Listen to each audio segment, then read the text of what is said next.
नमस्कार. स्पर्धा क्रीडा यूट्यूब चॅनलवर आपले स्वागत आहे. आज आपण बघतोय पोषणचा हा दुसरा पार्ट आहे. आपण पहिला पार्ट घेतला होता, त्यामध्ये आपण डेमो क्वेश्चन घेतले होते.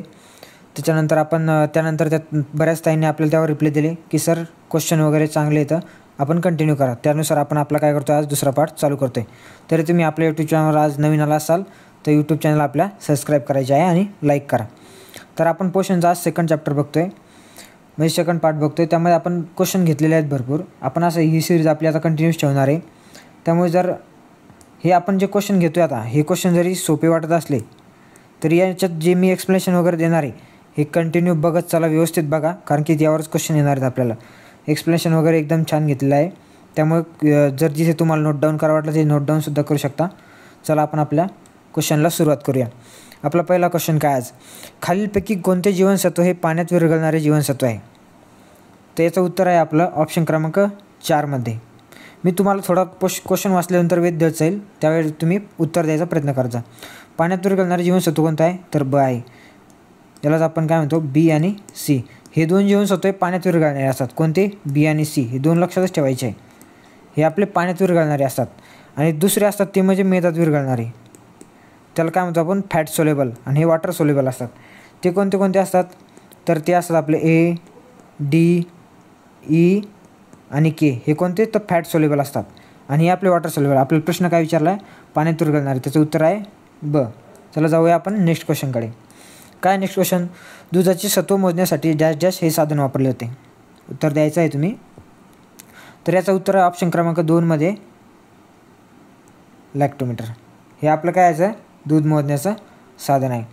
आपण दुधाचं बघितलं तर दुधाचा pH किती असतो, तर आपल्या दुधाचा pH असतो 6.6.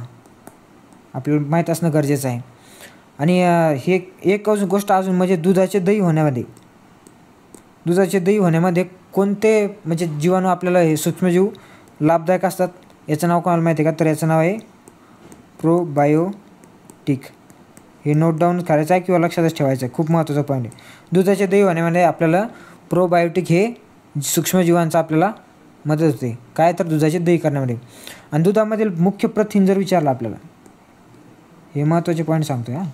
दुधामधील मुख्य प्रथिन कोणतं असते, त्याचं नाव आहे आपलं केसिन. हे लक्षातच ठेवा, हे आपल्या केसांसाठी खूप लाभदायक असते. दुधामध्ये असणारं हे केसिन हे प्रथिन आहे, लक्षात ठेवा. आणि दुधाचे दही होण्यामध्ये कोणतं, तो प्रोबायोटिक हे. आणि दुधाचा pH 6.6. आणि दुधाचे सत्व मोजण्यासाठी कशाचा वापर केला जातो, तर लॅक्टोमीटरचा वापर केला जातो. हे पॉईंट तुम्ही नोट डाऊन करत चला, म्हणजे हे आपल्याला इम्पॉर्टंट ठरणार आहेत. चला जाऊया नेक्स्ट क्वेश्चनकडे. प्रश्न तिसरा काय, खालीलपैकी फॅटमध्ये विरघळणारे विटॅमिन कोणते? आता मागच्या याच्यात बघितलं आपण, मागच्या क्वेश्चनमध्ये वॉटर सोलेबल कोणते आहे, तर बी आणि सी आहे. तर विचारलं कोणतं, फॅट सोलेबल कोणतं आहे.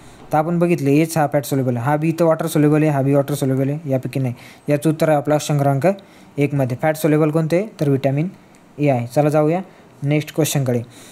क्वेश्चन 4 काय, आवळ्यामध्ये खालीलपैकी कोणते जीवनसत्व आहे? तर याचं उत्तर सांगायचं आहे तुम्हाला. कोणतं जीवनसत्व आहे, तर सांगत चला, मी थोडा पॉज घेत जाईल. तर याचं उत्तर आहे ऑप्शन क्रमांक 2मध्ये जीवनसत्व क. त्यालाच आपण काय म्हणतो, सी. आता जीवनसत्व सी कशामध्ये असते, तर हे लिंबूवर्गीय फ्रूट्समध्ये असतं आपल्या. कोणतं, लिंबूवर्गीय. मग त्यामध्ये आपण बघितलं तर मोसंबी, संत्रा, तसेच टोमॅटोमध्ये हे कोणतं असते, तर विटॅमिन आपलं जीवनसत्व क असते, विटॅमिन सी त्याला म्हणतो आपण. आणि याचा अभाव जर असला, याच्या अभावामुळे आपल्याला कोणता रोग होतो, म्हणजे कोणता आजार होतो, तर स्कर्वी.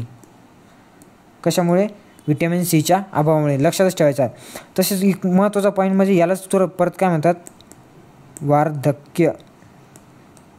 वार्धक्य विरोधी जीवनसत्व म्हणतात त्याला. कशाला, विटॅमिन सीलाच. महत्त्वाचा पॉईंट आहे, कोणत्याला वार्धक्यविरोधी जीवनसत्व म्हणतात, तर आपला विटॅमिनला. आणि हे आपल्या आरोग्यासाठी खूप महत्त्वाचे असते, विटॅमिन सी हे गरजेचं असते. त्याच्यामुळे हे लक्षातच ठेवायचं आहे. चला जाऊया नेक्स्ट क्वेश्चनकडे. क्वेश्चन 5 काय, आता दुधाची गोडी ही प्रामुख्याने त्यातील या घटकामुळे असते. याचं उत्तर सांगायचं आहे. तर याचं उत्तर आहे ऑप्शन क्रमांक 2मध्ये. दुधाची गोडी ही कोणत्या, तर ऑप्शन क्रमांक आपल्या लॅक्टोजमुळे. हे ग्लुकोज, ही आपली साखर आहे. दुधाची गोडी ही लॅक्टोजमुळे असते. आणि ही साखर आहे आपली कोणती, तर दुधाची गोडी कशामुळे असते, तर लॅक्टोजमुळे असते. आणि दह्यामध्ये काय असते, तर मग दह्यामध्ये दही किंवा आपण ताक पकडून चला, दही किंवा ताकामध्ये काय असते, जर ते असते त्याला आपण काय म्हणतो, लॅक्टिक ॲसिड. हे कशामध्ये असते, दही आणि ताकामध्ये. लक्षात ठेवायचं, दही आणि ताकामध्ये कशात असते, लॅक्टिक ॲसिड असते. एक विचारलं जाणार नाही पण तरी विचारलंच सांगतो, सर्वात गोड जर साखर विचारली आपल्याला, सर्वात गोड साखर कोणती आहे असं जर विचारलं आपल्याला, सर्वात गोड साखर कोणती आहे, तर याचं उत्तर आपल्याला द्यायचं आहे फ्रुक्टोज साखर. कोणती, फ्रुक्टोज ही शर्करा सर्वात गोड शर्करा आहे. आणि ही कशामध्ये आढळते, तर सांगायचं आहे फळांमध्ये आढळते. आपला प्रश्न काय विचारला, दुधाची गोडी, तर ते लॅक्टोजमुळे असते, ग्लुकोज ही शर्करा आहे. आणि दही आणि ताक याच्यात काय असते, तर लॅक्टिक ॲसिड असते. आणि सर्वात गोड साखर जर विचारली आपल्याला, तर आपल्याला सांगायची फ्रुक्टोज ही साखर सर्वात गोड असते, जी की आपल्या फळामध्ये आढळते. चला आपण जाऊया नेक्स्ट क्वेश्चनकडे. आपला क्वेश्चन क्रमांक 6. आता ऊर्जेचा राखीव साठा म्हणून कोणास ओळखतात, त्याचं उत्तर सांगा. तर याचं उत्तर आहे ऑप्शन क्रमांक आपल्या 3 मध्ये, मेद. ऊर्जेचा राखीव साठा म्हणून कशाला ओळखतात, तर आपल्या मेदला ओळखतात. जर आपल्याला ऊर्जेचं गृह विचारलं, ऊर्जागृह, तर याचं उत्तर आपलं येईल कर्बोदके. काय, कर्बोदके. काय जर विचारलं तर ऊर्जेचं गृह जर विचारलं, पण आपल्या ऊर्जेचा राखीव साठा म्हणजे आपले हे काय असतात, फॅट असतात आपल्या बॉडीमध्ये, हे आपल्या ऊर्जेचा साठा असतं, म्हणजे एक्स्ट्रा साठवलेली आपण ज्याला चरबी म्हणतो वगैरे, तर हे ऊर्जेचा साठा म्हणून यूज केला त्याचा, कायचा, फॅट्सचा, ज्याला आपण मेद म्हणतो. चला जाऊया पुढच्या प्रश्नाकडे. प्रश्न क्रमांक 7. कोणत्या जीवनसत्वाच्या अभावामुळे वांझपणा येतो, चला उत्तर सांगायचं आहे. तर याचं उत्तर ऑप्शन क्रमांक आपल्या 2, ई मध्ये. कशामुळे, तर ईमुळे वांझपणा येतो. याचे जीवनसत्व ईच्या अभावामुळे वांझपणा येतो. याचं जर आपण रासायनिक नाव बघितलं, रासायनिक नाव काय आहे त्याचं, तर त्याचं नाव, रासायनिक नाव आहे, त्याला आपण टोकेफेरॉल म्हणतो. टोकेफेरॉल. कशाला, जीवनसत्व ईला रासायनिक. आणि अँटीऑक्सिडंट म्हणून देखील एक काम करतं. कोणतं, विटॅमिन ई, हे अँटीऑक्सिडंट म्हणून. चला जाऊया समोरच्या प्रश्नाकडे. आता प्रश्न क्रमांक 8 आपला काय आहे, डोळ्यामध्ये आरोग्य नीट ठेवण्यासाठी प्रामुख्याने कोणत्या जीवनसत्वाचा उपयोग होतो, सांगायचं उत्तर. तर याचं उत्तर आहे ऑप्शन क्रमांक आपल्या ए मध्ये, जीवनसत्व अ, ज्यालाच आपण काय म्हणतो, रासायनिक काय त्याचं, रेटिनॉल. रासायनिक नाव लक्षातच ठेवायचे आहे, कारण की यावर सुद्धा आपल्याला प्रश्न विचारला असतो. रासायनिक नाव विचारले जाऊ शकतात, त्यामुळे लक्षच ठेवायचं आहे. आणि याच्यात आपल्याला माहिती आहे अभावामुळे, सगळ्यांना माहिती आहे अभावामुळे काय होतो, रातांधळेपणा. हे लक्षात ठेवायचं आहे. विटॅमिन एमुळे रातांधळेपणा येतो. आणि याचा जर विटॅमिन ए सर्वाधिक कशात आढळते, आपल्याला जर असा प्रश्न विचारला, सर्वाधिक कशामध्ये आढळते, तर आपल्याला उत्तर द्यायचं आहे गाजरमध्ये. सर्वाधिक कशात, तर गाजरमध्ये आढळते. कोणता, विटॅमिन ए. त्याचं रासायनिक नाव काय आहे, आपलं सायंटिफिक नाव काय, तर रेटिनॉल. रासायनिक नाव त्याचं रेटिनॉल आहे. चला जाऊया समोरच्या प्रश्नाकडे. प्रश्न क्रमांक 9. अतिमद्य काय, तर अतिमद्य सेवनामुळे डॅश या जीवनसत्वाचा अभाव निर्माण होऊन हा विकार होतो. तर कोणत्या जीवनसत्वाचा अभावामुळे, चला उत्तर सांगायचा प्रयत्न करत चालायचा आहे आपल्याला. तर याचं उत्तर आहे ऑप्शन क्रमांक 1 आपलं B1. अतिमद्य सेवनामुळे B1 या जीवनसत्वाचा काय अभाव निर्माण होतो. आणि पेलाग्रा, कोणता, तर पेलाग्रा हा विकार होतो. कशामुळं, अतिमद्य सेवन केलं की विटॅमिन बीची कमतरता होती आपल्या शरीरात, B1ची, आणि पेलाग्रा आजार होतो. आपलं काय होतं, अतिमद्य सेवन केलं की ती डिहायड्रेशन होते आपल्या बॉडीचं, आणि त्याच्यामुळं याचंच रासायनिक नाव काय आहे, B1चं रासायनिक नाव काय, तर त्यालाच आपण, एक मिनटं,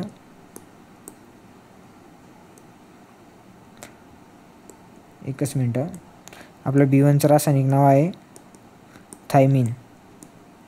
B1चं रासायनिक नाव काय, तर थायमिन आहे.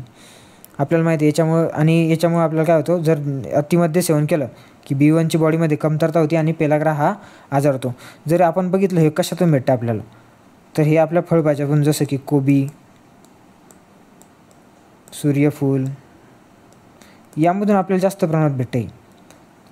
दुधामधून बी भेटतं थोड्या प्रमाणात, आणि आपले मांसमधून काय भेटतं आहे, तर B1 हे भेटतं आहे, ज्यामुळे पेलाग्रा आजार टाळला जातो.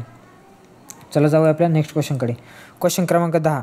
केसिन हे प्रथिन कोणत्या पदार्थात आढळते, आपण आत्ता मागचंच क्वेश्चन बघितलं होतं. केसिन हे कशामध्ये आढळते, तर सगळ्यात जास्त याचं उत्तर आहे ऑप्शन क्रमांक 2 आपल्या दुधामध्ये. आपण बघितलं कशासाठी, तर आपल्या केसांसाठी हे महत्त्वाचे आहे, हे प्रथिन जे की आपल्या दुधामध्ये आढळते.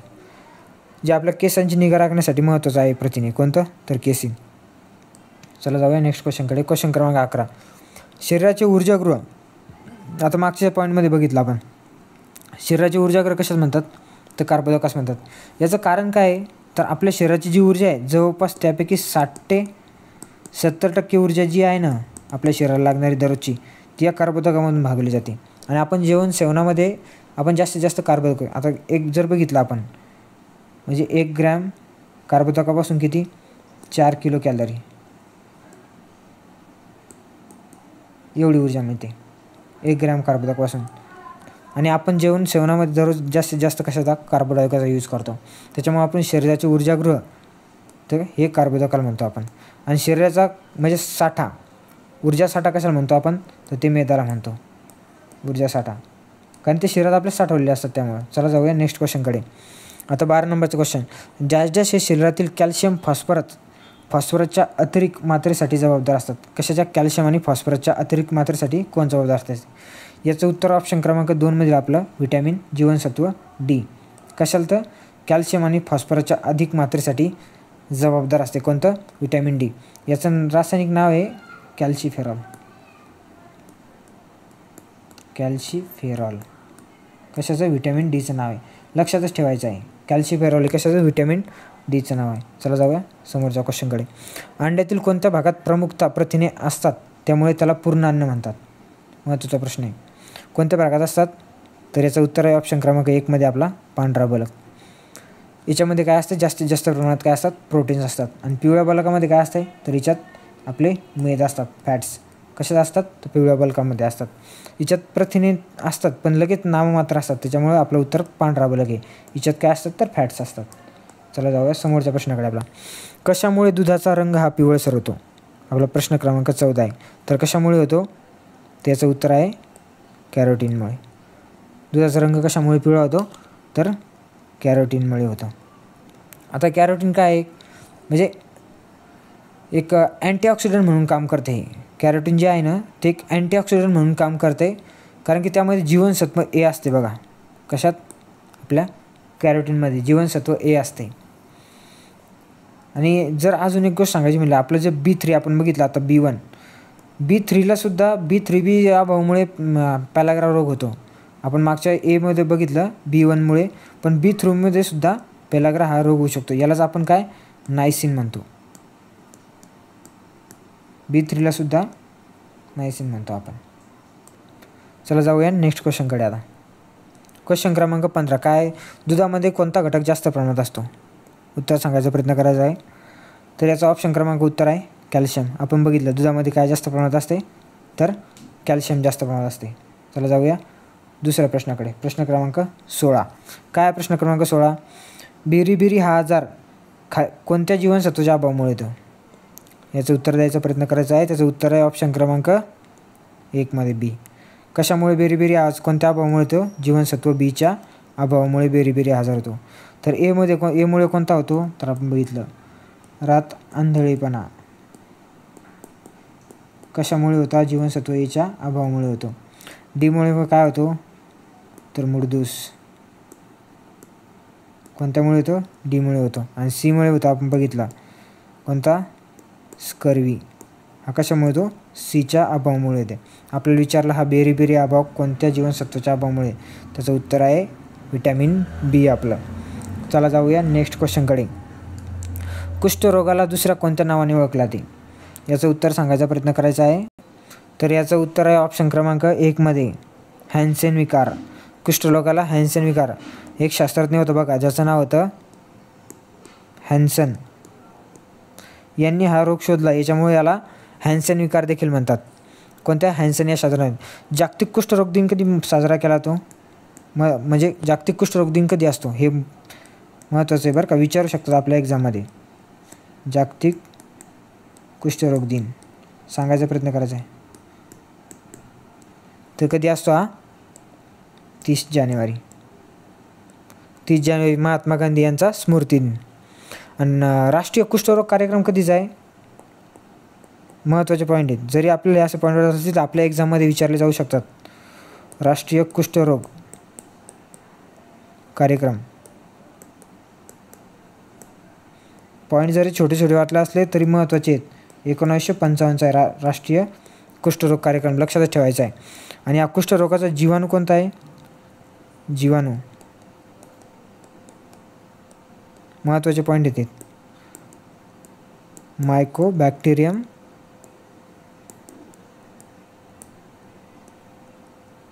लेप्री हा काय तर कुष्ठरोगाचा जीवाणू आहे. कोणता जीवाणू कोणता आहे तर मायकोबॅक्टेरियम लेप्री हा.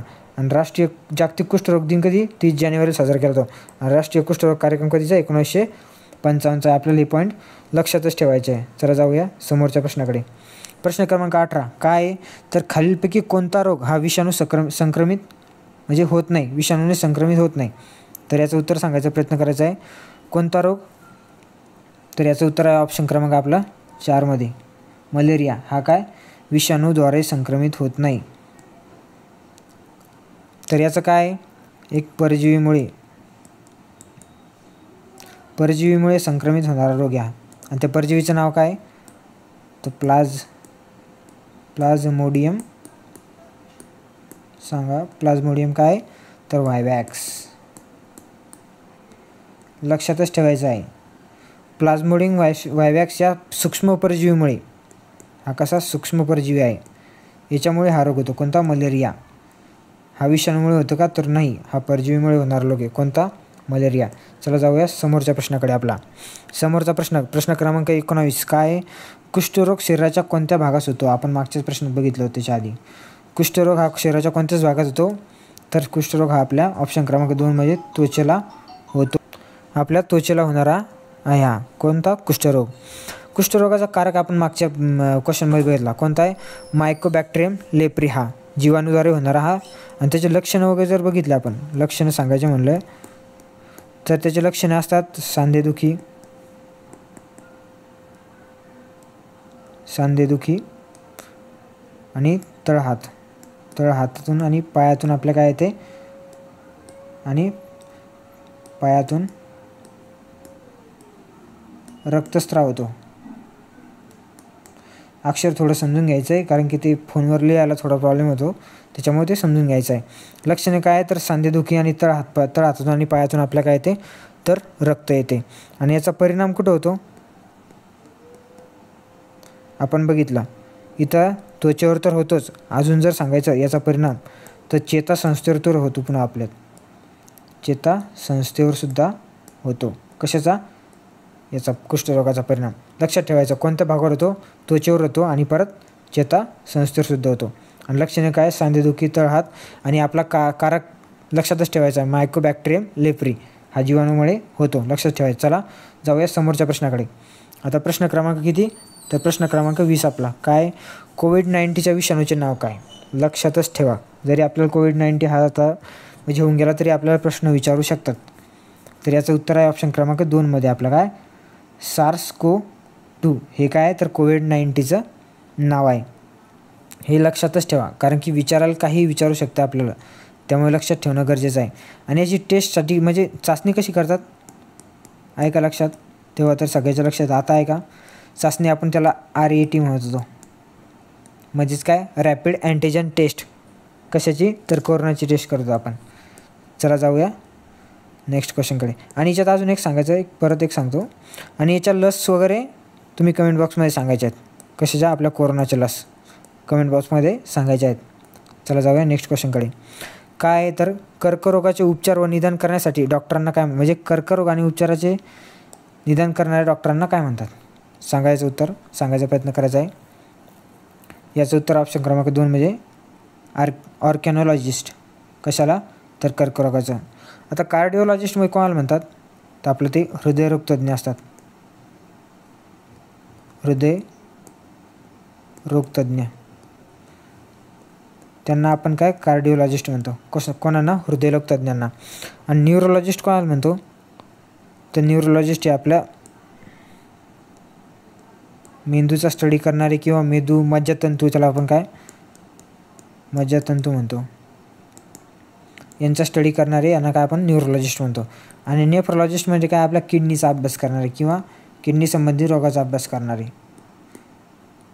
किडनीचा अभ्यास करणार, किडनी संबंधित रोगाचा अभ्यास करणार त्याला नेफ्रॉलॉजिस्ट म्हणतो आपण. चला जाऊया समोरच्या प्रश्नाकडे.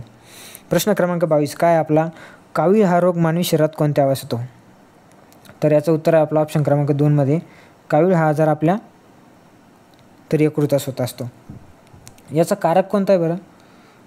कावीळ या आजाराचा कारक, याचा कारक आहे ज्याचं नाव आहे हेपेटायटिस. हेपेटायटिस हा कारक आहे. कशाचा? काविळाचा कारक आहे. आणि हेपेटायटिसचे ABCDE असे प्रकार पडतात ना हेपेटायटिसचे. मग त्यात पिवळा कावीळ, पांढरा कावीळ वगैरे असे टाईप येतात, जे की आपला कारक कोणता आहे? हेपेटायटिस लक्षात ठेवायचा आहे. आणि हा आजार आपल्या यकृताला होतो. चला जाऊया समोरच्या प्रश्नाकडे. प्रश्न क्रमांक 23 काय, तर खालीलपैकी कोणता आजार हा संसर्गजन्य आहे? तर याचं उत्तर ऑप्शन क्रमांक काय आपल्या 4 गोवर. संसर्गजन्य काय आहे? तर याचा प्रसार हवेमार्फत होतो. कसा होतो? तर हवेमार्फत प्रसार होतो याचा. आणि याचा कारक कोणता आहे? कारक म्हणजे त्याचा जीवाणू वगैरे, विषाणू, मिक्झो विषाणू आहे. कोणता? मिक्झो. याच्यामुळे हा कोणता? तर गोवर हा आजार होतो. आणि हवेमार्फत. याच्यावरची उपचाराची लस जर म्हटलं आपण, उपचार कसा होतो याचा? उपचाराची लस जी आहे तिला आपण MMRची लस म्हणतो. MMRची लस. सर्व ताईंना एकच सांगतो की आपल्याला जर प्रश्न विचारले तर आपल्याला याच टाईपचे, आज तर आपण सोपे घेतले, नेक्स्ट लेक्चरमध्ये थोडे टफ प्रश्न घेत चालू आपण. आता वाटलंच तर आपण पोषण हा चॅप्टर एकदा शिकूनच घेऊ, त्याच्यानंतर प्रश्न सोडवले मला तरी वाटतं अजून सोपं जाईल. तुम्ही एकदा कमेंट बॉक्समध्ये सांगायचं आहे. आणि प्लीज जेवढे नवीन आहेत त्यांनी सबस्क्राईब करायचं आहे, कारण की मला तुमच्या सबस्क्राईब आणि लाईक शेअरमध्ये याच्यातून ऊर्जा भेटते. त्यामधून मी तुम्हाला काय जास्तीत जास्त क्वेश्चन वगैरे आणणार, जास्तीत जास्त लेक्चर घेणार. तुम्ही जर मला सांगितलं ना, मी पोषण आपले रोग विकार वगैरे म्हणजे विषाणूजन्य, व्हायरस वगैरे, जीवाणूजन्य रोग वगैरे सगळे घेऊन टाकतो. आणि मला तरी वाटतं हे जर संपलं आपलं, हे रोग संपले की मी तुमच्या स्कीम पण घेत चालेल. ज्या ICDच्या स्कीम आहेत त्या स्कीम पण घेत चालेल. त्याच्यामुळे तुम्ही मला सपोर्ट करायचा आहे. लाईक शेअर सबस्क्राईब करा, आपल्या मैत्रिणींपर्यंत शेअर करा. त्यातून मला जास्त ऊर्जा भेटते आणि मी तुमच्यासाठी नवनवीन क्वेश्चन येत राहील. आणि स्कीम पण तुम्हाला क्वेश्चन. चला आपण पुढच्या क्वेश्चनकडे जाऊ आता. क्वेश्चन क्रमांक 24 काय आहे, H3N8 या विषाणूमुळे कोणत्या प्रकारचा आजार होतो? तर या विषाणूमुळे आपलं उत्तर आहे ऑप्शन क्रमांक 3 मध्ये बर्ड फ्लू. कशामुळे? H3N8 या विषाणूमुळे. स्वाईन फ्लू कशामुळे होतो? तर स्वाईन फ्लू होतो आपला H1 आणि N1 याच्यामुळे स्वाईन फ्लू होतो. आणि बर्ड फ्लू काय आपला H3N8. चला जाऊया समोरच्या प्रश्नाकडे. आता .C कृती योजना कोणत्या रोगाशी संबंधित आहे सांगायचा प्रयत्न करायचा आहे. तर याचं उत्तर आहे आपला ऑप्शन क्रमांक 3 मध्ये दिलेलं क्षयरोग. .C कृती क्षयरोगाशी संबंधित आहे. आता हा जीवाणूजन्य रोग आहे आपला, जो क्षयरोग आहे हा काय आहे? तर जीवाणूजन्य रोग आहे. जीवाणूजन्य रोग आहे. याचा जीवाणू कोणता आहे? क्षयरोगाचा जीवाणू, क्षयरोगाचा जीवाणू आहे मायकोबॅक्टेरियम ट्युबरोक्लोसिस ज्याला म्हणतो आपण. अक्षर थोडं समजून घ्यायचा प्रयत्न करायचा आहे, तसं मी वाचून सांगतो. जे मायकोबॅक्टेरियम ट्युबरोक्लोसिस ह्या कशाचा आहे? क्षयरोगाचा, म्हणजे आपल्या TBचा जीवाणू आहे. कोणता? मायकोबॅक्टेरियम ट्युबरोक्लोसिस. याच्यावरची लस कोणती आहे? BCGची लस देतो आपण याच्यावर. याचा शोध कोण लावला आहे? TBचा शोध लावला आहे रॉबर्ट क्रॉक यांनी याचा शोध लावला आहे. आणि याचा प्रसार कसा होतो? तर याच्या हवेमार्फत होतो. म्हणजे आपल्या थुंकीतून, छिंकीतून, खोकल्यातून हा प्रसार होतो. कशाचा? क्षयरोगाचा, ज्याला आपण TB म्हणतो. जीवाणू कोणता आहे लक्षात ठेवायचा? मायकोबॅक्टेरियम ट्युबरोक्लोसिस. आणि लस BCG आहे. आणि शोध रॉबर्ट क्रॉक यांनी लावला आणि हवेमार्फत प्रसार होतो. झाले आपले आजचे 25 प्रश्न झालेले आहेत. आपण जास्तीत जास्त प्रश्न वाढवण्याचा प्रयत्न करू. आणि प्रश्न वगैरे कसे आहे ते कमेंट बॉक्समध्ये सांगत चला, म्हणजे त्यातूनच मला ऊर्जा भेटे आणि मी तुमच्यासाठी अजून प्रश्न घेऊन येत राहील. माझा तरी सध्या प्लॅन आहे की मी पहिले पोषण चॅप्टर संपवून टाकतो. याच्यावरचं पूर्ण लेक्चरच घेऊन टाकतो पोषण चॅप्टरवरचं. त्याच्यानंतर आपण कंटिन्यू क्वेश्चन घेत राहू. तुम्ही कमेंट बॉक्समध्ये सांगत चला आणि जे बी बघतात त्यांनी प्लीज सबस्क्राईब करत चला आणि आपल्या मैत्रिणींपर्यंत शेअर करा. कारण की जेवढे कमेंट भेटतील, जेवढे व्ह्यूज भेटतील, जेवढे लाईक भेटतील त्यातून मला अजून प्रोत्साहन भेटेल आणि मी तुमच्यासाठी अजून छान छान क्वेश्चन काढून राहील. चला भेटूया तर नेक्स्ट लेक्चरमध्ये. तोपर्यंत थँक्यू. भेटू नेक्स्ट लेक्चरमध्ये. धन्यवाद.